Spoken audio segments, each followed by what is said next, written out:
Welcome back to Wigs with Scarlett. Today I'm going to refresh one of my favorite wigs with Shades EQ. If this is something you're interested in learning how to do, stay tuned. It's coming right up.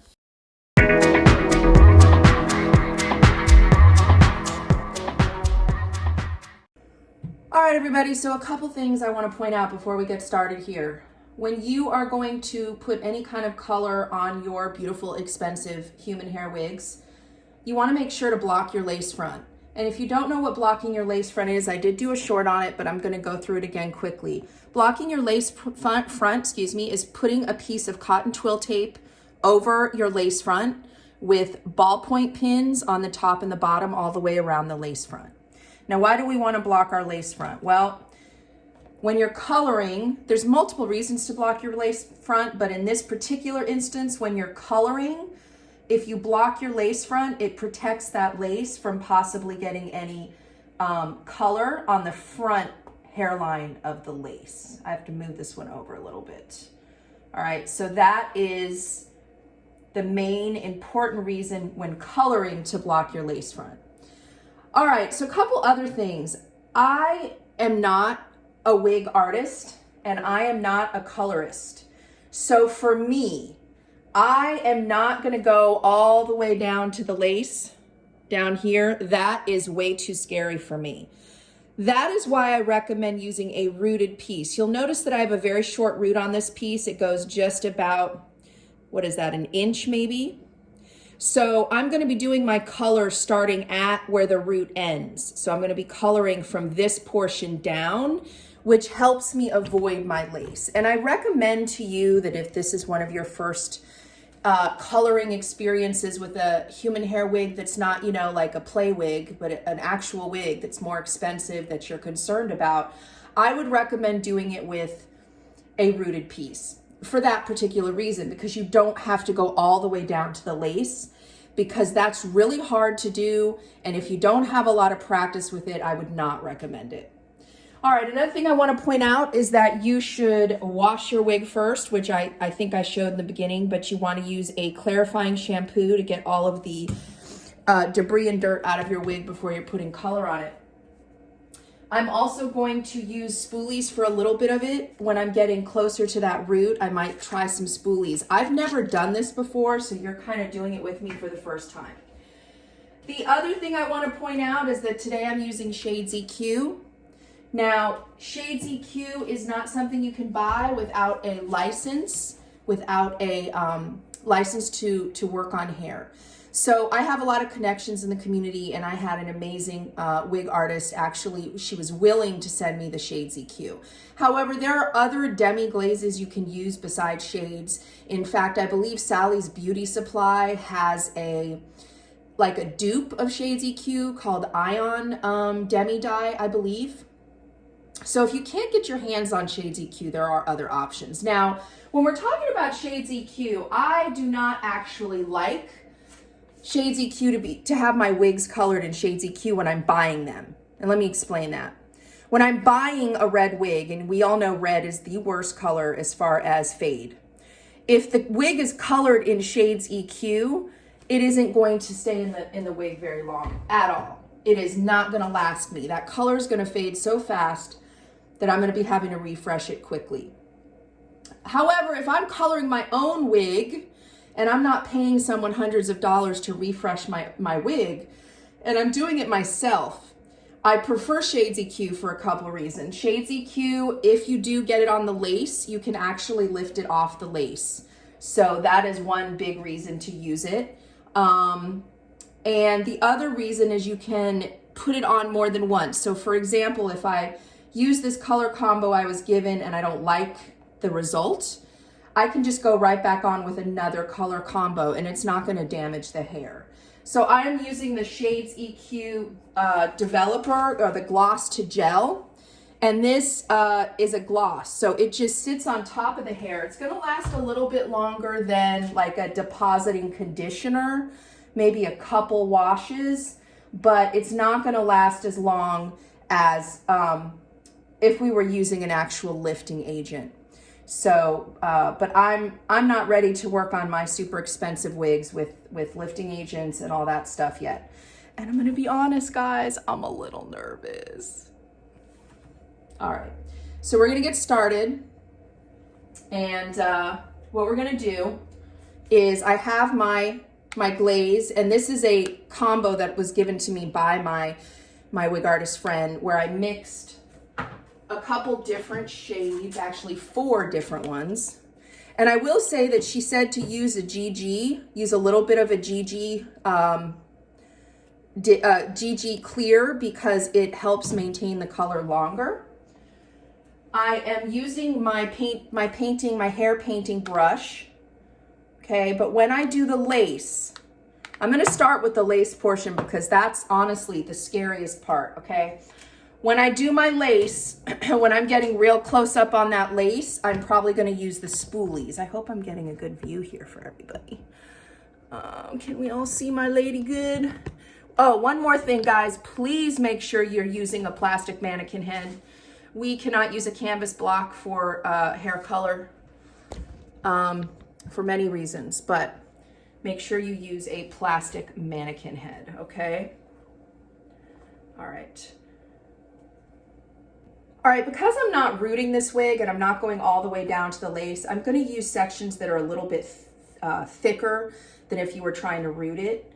And I'm going to try to not have too much color on my brush so it doesn't drip down on that lace, okay? Right now, I'm gonna start on the outer layers where I'm not super close to the lace, and I'm just gonna kind of paint that color on. And I'll show you what it looks like in just a second. So right now, I'm keeping away from that root. I'm not near the root yet, okay? And on top of everything, I just realized that I don't have any gloves. And I've already started this process, so that's, that is what it is, right? Now, I don't have the professional papers that the stylists use. I'm using some paper towels. Because when you lay, when you lay the hair down, it can also hit the lace. So you've got to also protect it on the other side. So I'm probably going to get color dye, you know, all over my hands today, guys. But I recommend using some gloves. Whoops. Which I have not done. And what I'm gonna do is really saturate this hair on both sides. Okay? Just getting that glaze in there and going all the way down the hair where I'm going to get this stuff all over my hands. Ridiculous, right? Ridiculous. I was not prepared. I do like to smooth it in with my fingers and just really make sure it's saturated. Again, please use gloves. I'm going to have orange all over my hands. Pretty ridiculous. All right, so I'm going to put my paper towel back down. And now I'm going to work closer to the root.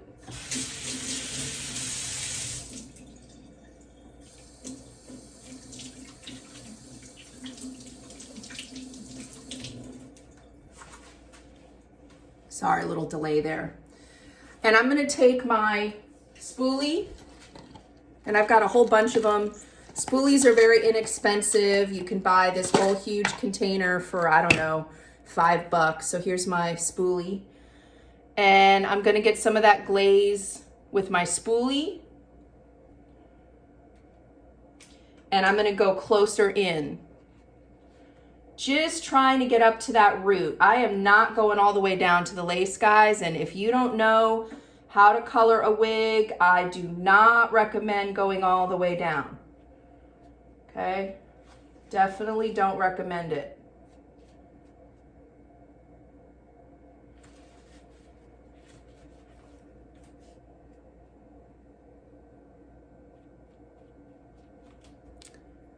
All right, so get you up close here. So you're gonna see that I got the color all the way to that about 1 inch root, right? You see the color there, okay?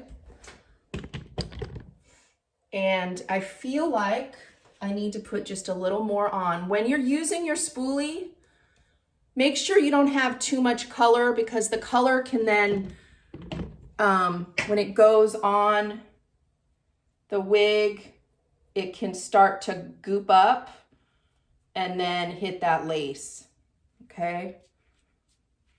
All right. Now the main reason I'm putting color on this wig is these blonde parts up here. And I know they don't look completely blonde to everybody, but to me, you can see the blonde peeking through the red. It is not as vibrant as the rest of the wig. The issue is you can't just do one little section of the hair, because if you do one section, then it could, you know, it's not going to be an exact match on the color. So then you're dealing with having that one patch where you wanted to get rid of the blonde poking through, not matching the rest of the hair. So you really kind of have to do the whole thing. All right, so I'm going to take this patch up here where I have been concerned about the blonde, and I'm going to put some color on it. And guys, I'm not going to show you this entire thing because you'd get very bored. I'm going to show you each step of the process, and then I'm going to finish it off video and show you the end result, because I know people do not have the attention spans for this stuff, right? So this part here is why I'm coloring the wig. I would not probably be coloring it yet if I didn't have these much lighter pieces at the front that are where the blonde is poking through. And if you are a redhead in the wig world, let me just say, it is a hard, hard life we lead, because first of all, most wig artists, not all, a lot of wig artists are afraid of red. So they either don't do any reds, or if they do, they're doing them in demi-dye a lot of the time, because it comes out of the lace so much easier. And so it's really important, if you're a redhead like I am, to ask if it's colored in a permanent dye or a demi-dye, because if it's colored in a demi-dye, it's not going to hold well. Again, I don't mind that this isn't going to hold, because I didn't pay a $300 refresh to a professional wig artist. You know what I mean?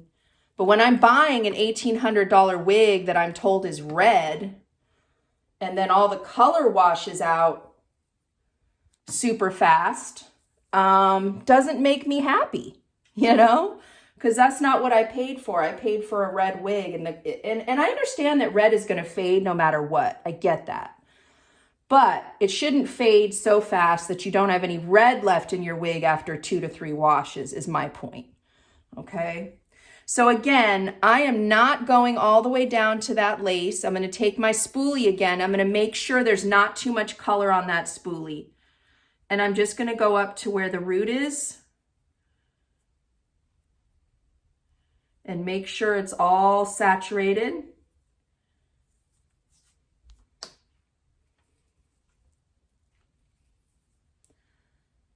And then I'm going to lay it down on that paper towel.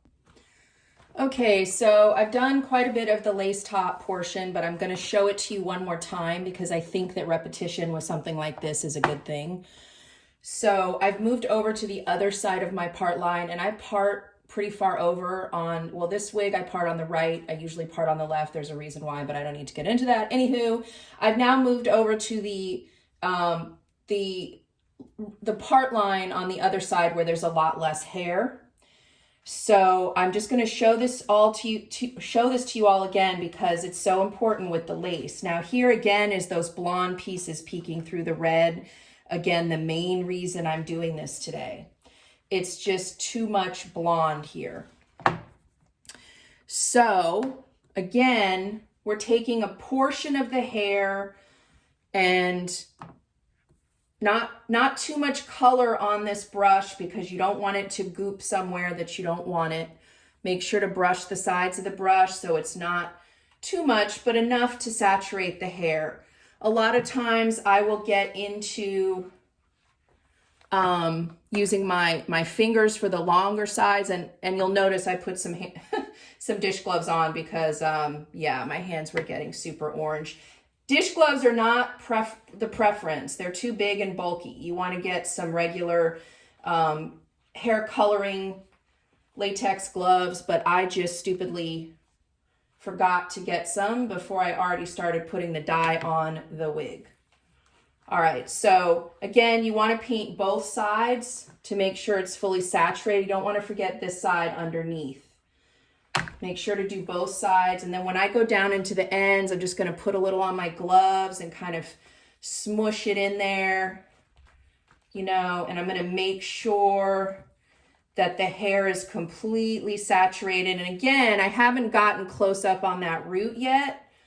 Here I'm just putting the basic color on the length.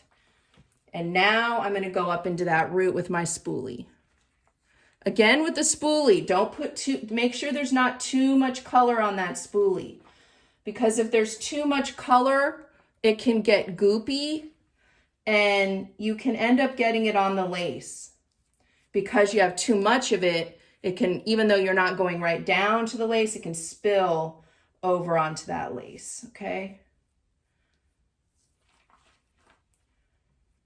Now on this front piece, I'm gonna go just a little bit closer, getting nervous, but the reason is because I've got some problems with the color up there in the front. And so basically the color didn't take to the hair the way it should have. And it's nobody's fault. I have an amazing colorist. It's just when you're dealing with alternative hair, it doesn't always take. So the reason I'm going back over this with a spoolie that had no color is I felt like I had a little too much color up near that lace. So if that happens, take a spoolie that has no color on it and go over it again to take some of that excess color off, if that makes sense, okay? So now I'm gonna go to the other side with my spoolie. Remember, you don't wanna forget the underside of the hair, okay? Because sometimes when, you know, we're not professionals, we forget certain parts.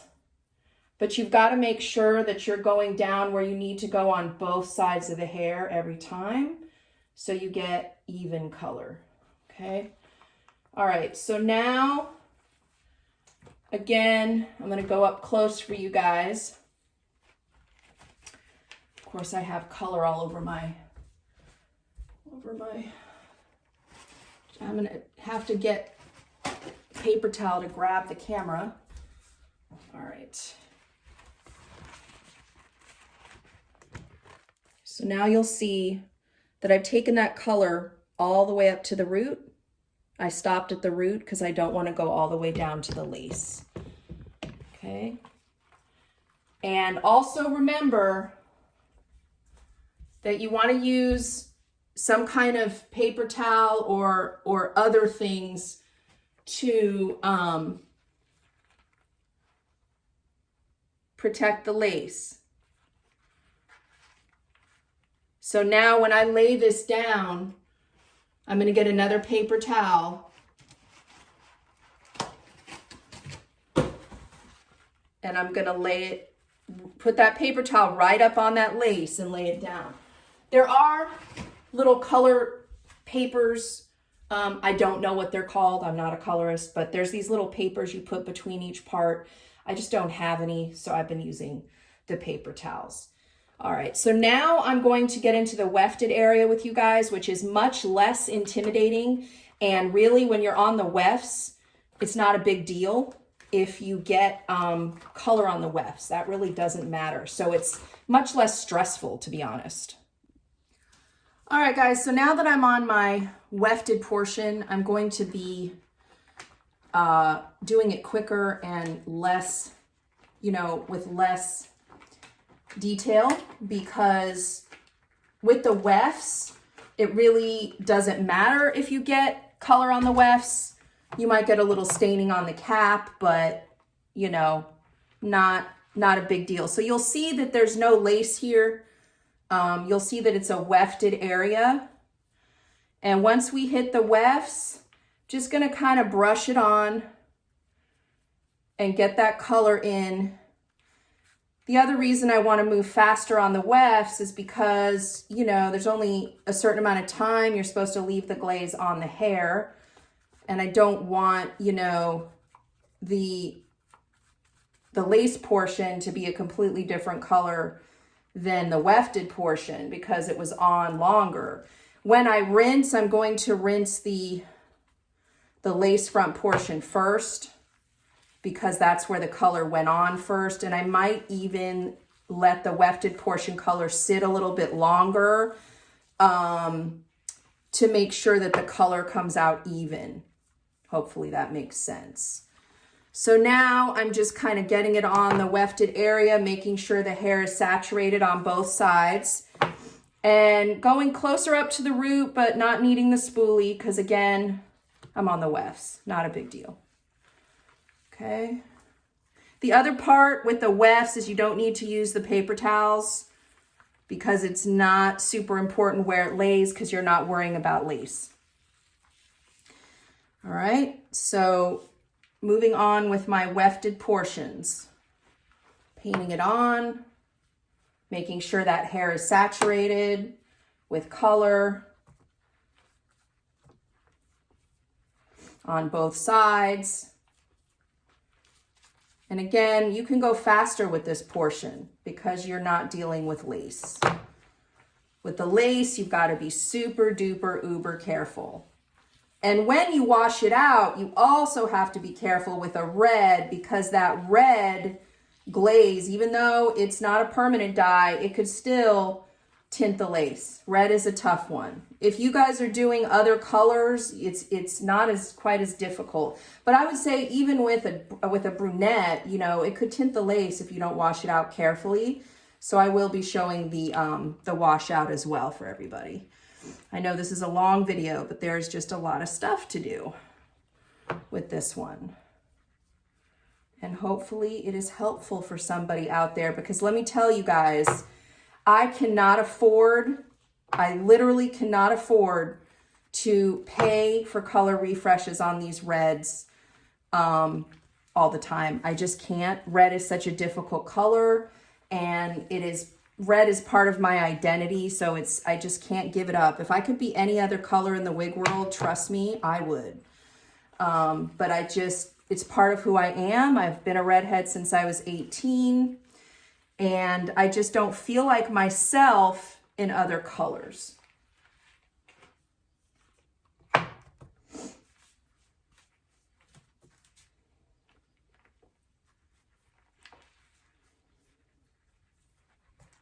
Can go a lot faster and bigger chunks with this wefted area, guys.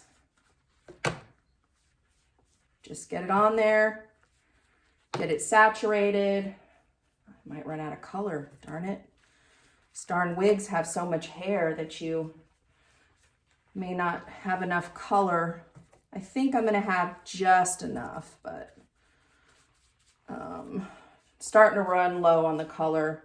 I have your typical 2 ounce to 2 ounce, 4 ounce total, but I measured it in milliliters based on the formula I was given by a wonderful, wonderful lady in the wig community. Her name is Jolie Faulkner, and she is, first of all, a genius with hair, and second of all, she's so wonderful to us and giving us education and giving us ways to maintain our hair without having to pay someone else to do it. So I'm very grateful for her. And if you're not following Jolie on Instagram, and if you're not on her educational page, there's a small fee. It's worth every penny, where she teaches you how to do all this stuff. I'm teaching you too, but you know, I'm not a professional. I would not have been able to formulate the color really. Like, she gave me a formula, and it may or may not be exactly the right formula. I don't know, but it'll be some form of a vibrant copper Irish red, which is what I need. So I'm not too worried about it. I don't mind if the color's a little bit different, as long as it's similar. So when you color your hair, guys, you've got to remember that you may not get exactly the same color that you were trying to refresh. In fact, you probably won't get the same color. It'll be similar, but different. All right. I think I'm going to run out of color, which is very annoying. Darn it. All right, well, I've got to make up some more color. I'm not going to have enough. Which is frustrating. Also because if I make up a whole nother batch of color, I don't need that much. So then I'm dealing with kind of a waste situation.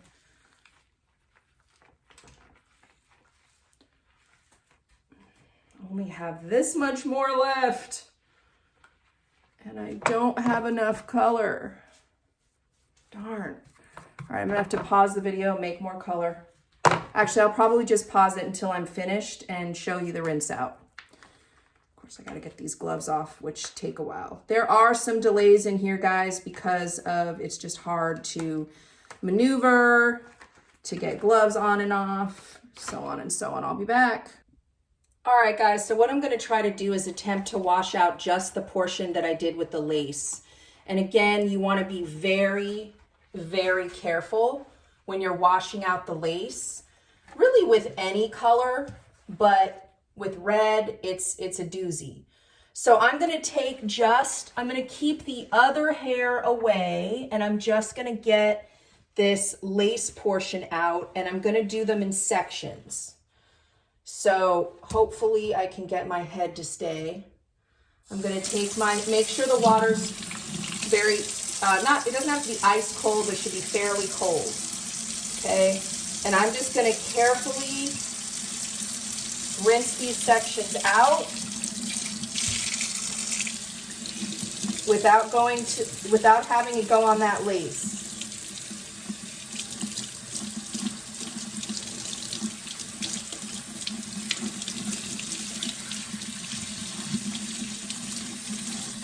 Again, I'm using colder water.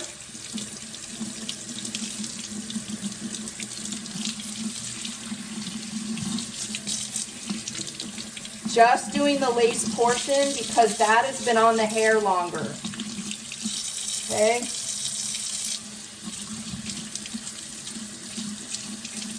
Try to make sure you're getting it all off, including up at that root.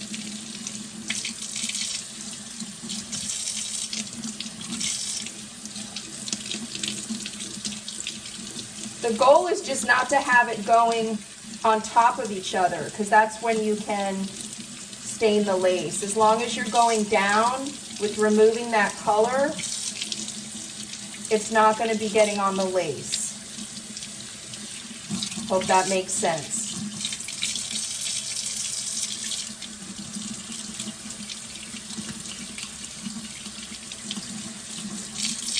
Trying to keep that wefted part off.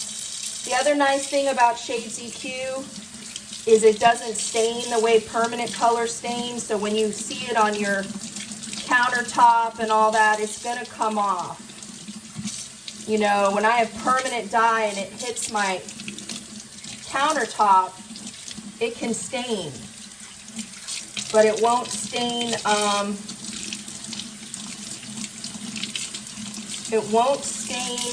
the demi-dye won't stain the same way. All right, I'm almost done getting the color out of the lace portion.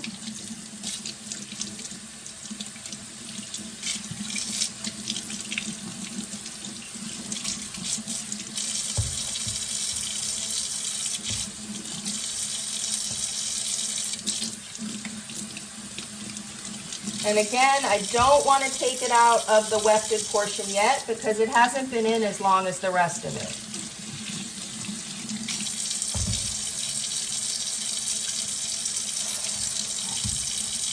It's a process, guys. It's definitely a process, I'm going to tell you.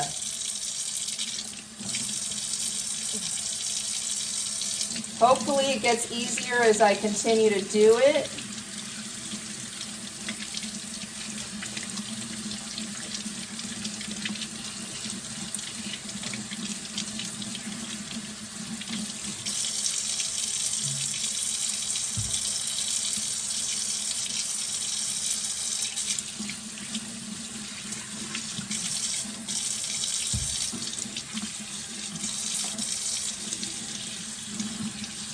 And this is a long video because there's so much to go over, but also because I really can't stop and start the video that much with these gloves on and doing all the things that I'm doing here. So you can always fast forward through portions if you need to.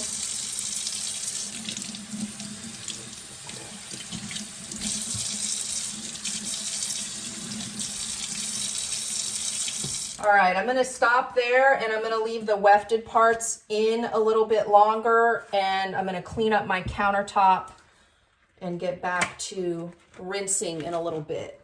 And then we'll look at the final product. Exciting. All right, this is her final color.